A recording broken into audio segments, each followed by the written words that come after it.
Hi, I'm Dee Wallace, and welcome to scifiuniverse.com.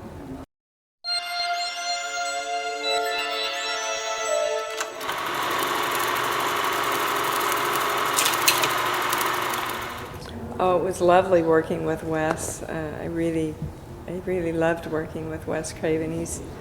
He's a professor, a college professor, so he's very, at least back then, very quiet, and knew exactly what he wanted. It was a very hard shoot. We had no money. We were out in the desert somewhere. We had to drive 2 hours from LA to get there and 2 hours to get home, and we all stayed in one trailer, and it was, let's put on a show, So it was tough. It was very hot during the day and very cold at night.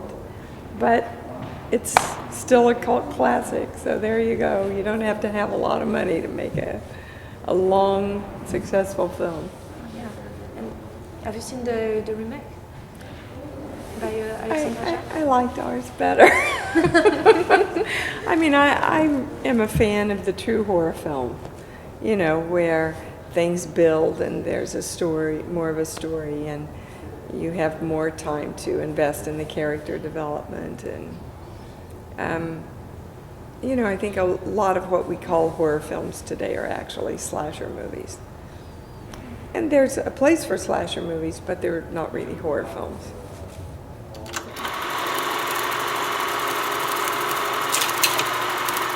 Oh, with Patrick? Oh, Patrick was a love. He was just an absolute love. And very funny. Very English humor all the time, He and my late husband that starred in The Howling with me, Christopher Stone, were just got along famously, and would often kid about how serious I was on the set. But he was a joy to work with. Joe Dante was a joy to work with. I was engaged to my husband at the time, so I mean, it doesn't get much better than going to Northern California, doing your first big starring role, being engaged to your leading man, having a fabulous love affair on the set, and it's just like I was in heaven. It was like, and they're paying me for this. So anytime you do a movie and you do a lead in the movie, it's a lot of work. So we worked very, very hard and very long hours, but it was just, again, it was playtime almost, It's a great experience.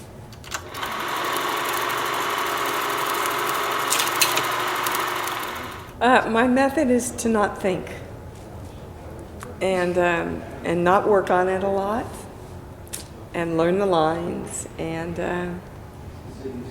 then become the character. I just want to get Dee out of the way. You want me out of the way, so that when I'm hearing the lines, I'm not hearing them as Dee Wallace, who's decided to play the next line in a certain way. I'm hearing them as Karen, and allowing Karen to, for want of a better word, channel through me. And then I don't have to think about it much, do I? I just in every moment that Karen's in. And it's much more of a ride for me that way.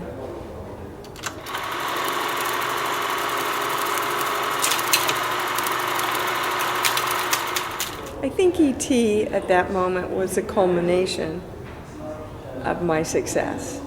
I don't think it was my success. I think everything that I did up to that served to get me that part. I actually auditioned for a film called Used Cars that Stephen had done. And from that audition, he saved me for E.T. And it did an awfully lot for my career, yes. Both good and bad. Everybody knew my name. Everybody associated me with the biggest blockbuster of all time, which there's nothing wrong with that. It will always be my Wizard of Oz. But at the same time, also, I before E.T., played a lot of hookers, a lot of call girls, a lot of murderers, a lot of astronauts. And after E.T., the character of the mother was so enormously ingrained in everybody. And in America, we love to find a cubbyhole to put people in. So Dee Wallace became the mother then. And thank God that Peter Jackson finally showed up and said, no, we'll let you kill people. So I got to break out of that, you know, into that wonderful genre film that The Frighteners was. But it took somebody out of my own country to allow me to do that.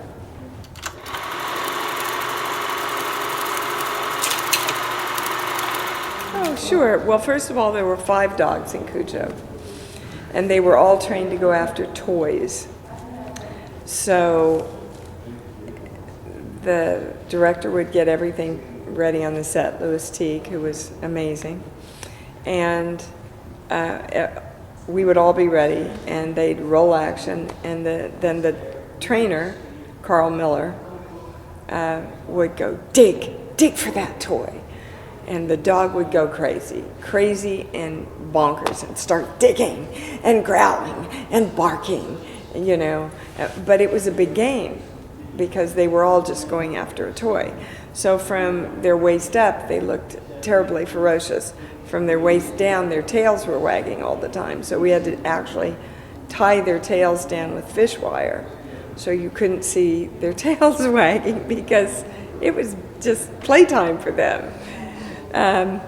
All of the foam on their mouth was made from whipped egg whites.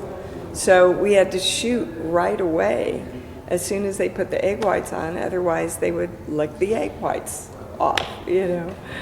So it was challenging in every way. It was challenging emotionally, time-wise. I mean, every scene I had pretty much was with a 6-year-old kid and a dog, you know. So you never know what they're going to do, when they're going to do it, and how well they're going to do it, and especially if they're ever going to do it together. So you just have to be constantly on every single scene. So it was emotionally and physically exhausting for me. But the film that I'm the most proud of.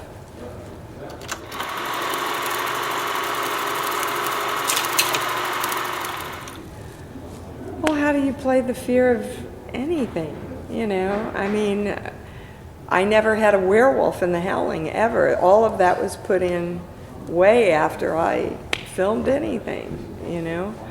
I think fear is fear, and there's a line that you have to allow yourself to cross over. So the fear isn't really about the critters. The fear is really about your children and your family. And anything that creates fear within you of the safety of someone that you love is an easy thing for me to access before I ever had children. I mean, the whole thing, once I saw E.T., you know, the whole thing with E.T. was all about what is it going to do to my kids? What are the guys going to do to my kids? And ultimately, what are they going to do to this creature that my children love? And so it really is all about, which is why I think we love horror movies so much, is that it allows us to experience that we can handle our fear, rise above our fear, and have control over our fear so that we can be victorious.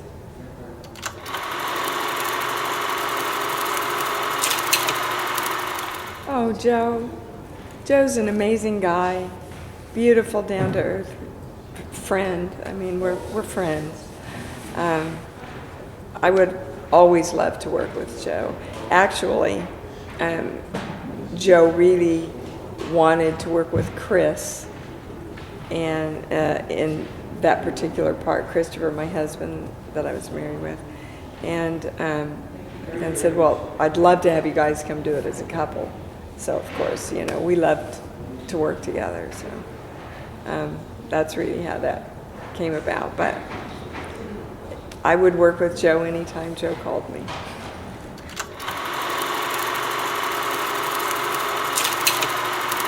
Oh, I adore Peter. I adore him. I adore him as a person, as a director. I think a lot of people know that during the shooting of The Frighteners, my husband had a heart attack. And I had to fly back and take care of him, and then they were holding shooting for me. So I flew back again, and while I was back there, he died. So I had to fly back again and put his service on and then go back and finish the film. So it was, I really didn't even know what continent. I flew back and forth between New Zealand and America 4 times in 2 weeks. And I will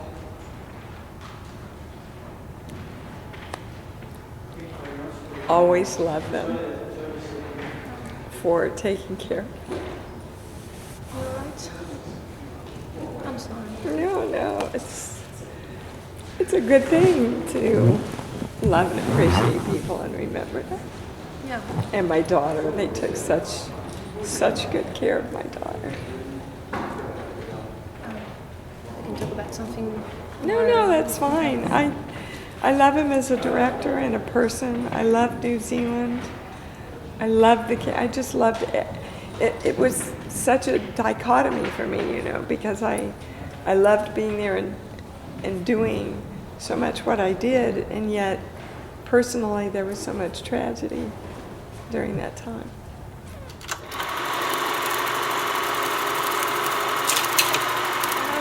You know, I originally went in, I think, to play the older woman in it. He didn't think I was right for that, so he wrote the part of the real estate agent, so I could just come in and do a cameo in it. It's good. Yeah, because It was nothing really, but it was a lovely film to be a part of. He's going to be a very big filmmaker, I think.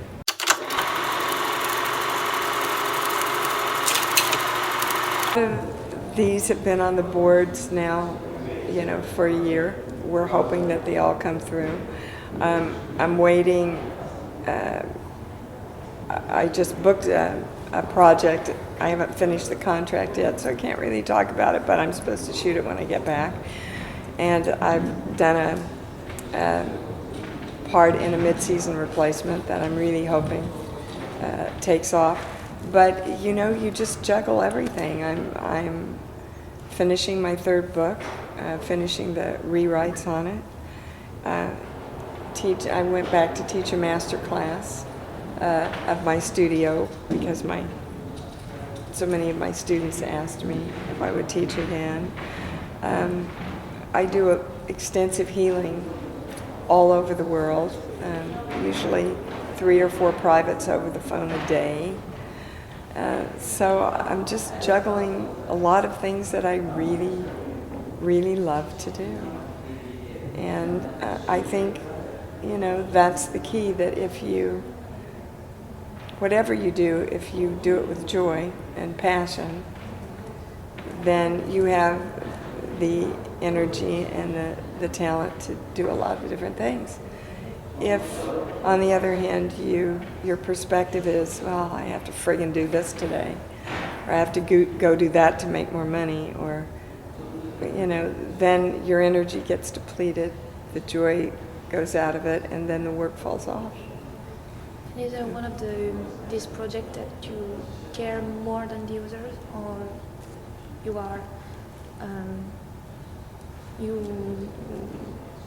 I don't know the word. Well, I'm excited. excited. You're excited about them. I'm really excited about the TV show. Again, I can't really talk about it a lot, but incredibly excited about this television show.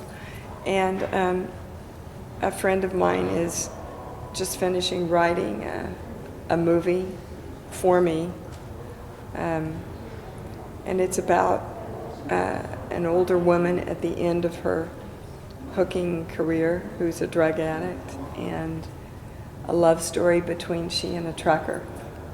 And it'll be a great departure for me, and I'm really excited about creating that happening.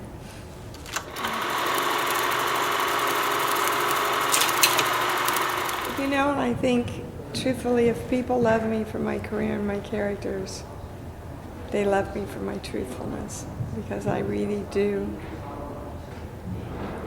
always strive to bring the most truthful portrayal of any character that it's truthfully, emotionally truthful, everything that I experience. And if the day that I can't do that anymore, I don't want to act anymore, because I think I think that would be out of integrity for me, and I wouldn't be serving the people that respect my work anymore.